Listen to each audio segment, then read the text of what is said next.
इस बार का ब्लॉग उस प्राचीन शिव मंदिर का जिसे स्वर्ग की दूसरी सीढ़ी के नाम से जाना जाता है। ये मंदिर पौड़ीवाला हिमाचल प्रदेश में स्थित है। तो चलिए इस बार की यात्रा शुरू करते हैं। दोस्तों नमस्कार। दोस्तों मेरे पीछे जो आप एक मंदिर देख रहे होंगे, ये मंदिर स्वर्ग की दूसरी सीढ़ी है।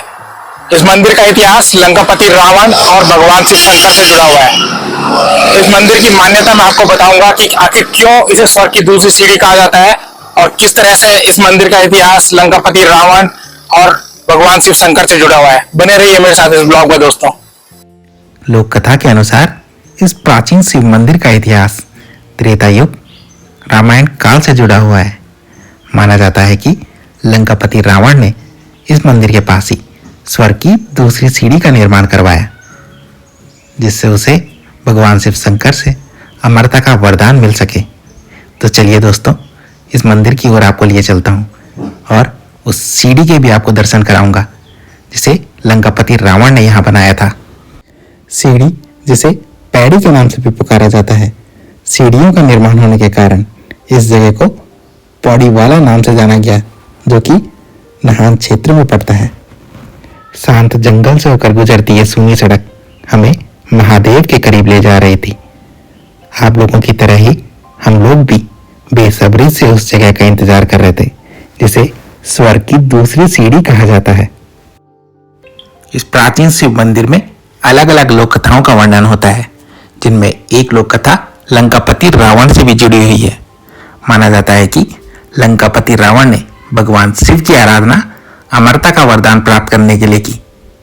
भगवान शिव ने प्रसन्न होकर रावण को 5 अलग अलग स्थानों पर 5 पैड़ी यानी कि 5 सीढ़ियों का निर्माण करने के लिए कहा, जिसमें लंकापति रावण ने पहली सीढ़ी हर की पैड़ी में बनाई, जबकि दूसरी सीढ़ी इसी प्राचीन मंदिर पौड़ीवाला में बनाई गई, जबकि तीसरी सीढ़ी रावण ने चूड़ाधार में बनाई और चौथी सीढ़ी कैनार कैलाश में बनाई।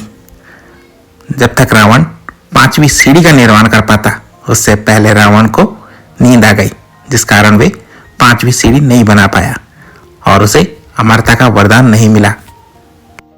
माना यह भी जाता है कि पांडवों ने अज्ञातवास के दौरान इस मंदिर में भगवान शिव की आराधना की।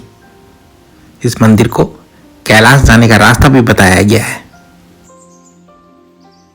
इस प्राचीन शिव मंदिर में ये वही पैड़ी है जिसे माना जाता है कि इसे लंकापति रावण ने यहाँ बनाया था और इसे स्वर्ग की दूसरी सीढ़ी के नाम से पुकारा गया।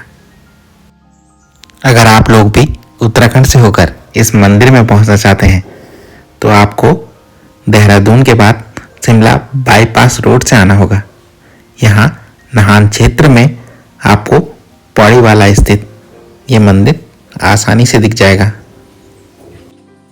अगर आप लोग भी स्वर्ग की दूसरी सीढ़ी के नाम से पुकारे जाने वाले इस प्राचीन शिव मंदिर के दर्शन करना चाहते हैं तो आपको हिमाचल प्रदेश के सिरमौर जिले में पहुंचना होगा, जहां नाहन विधानसभा क्षेत्र के अंतर्गत आमवाला सैनवाला गांव के समीप यानी कि पौंटा साहिब काला आम NH से 2 किलोमीटर की दूरी पर ये प्राचीन शिव मंदिर स्थित है, जहां पहुंचकर आप इस मंदिर के जी भर के दर्शन कर सकते हैं और यहाँ भव्य शिवलिंग को निहार सकते हैं।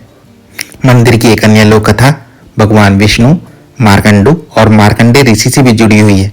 माना जाता है कि संतान सुख की प्राप्ति के लिए मार्कंडू ऋषि ने भगवान विष्णु की आराधना की। भगवान विष्णु ने मार्कंडू को वरदान देते हुए यह भी कहा कि जिस बालक का जन्म होगा उसकी आयु महज 12 वर्ष की होगी। ऐसे में जन्मे मार्कंडे ऋषि ने शुरुआती दौर से ही महामृत्युंजय का जाप किया।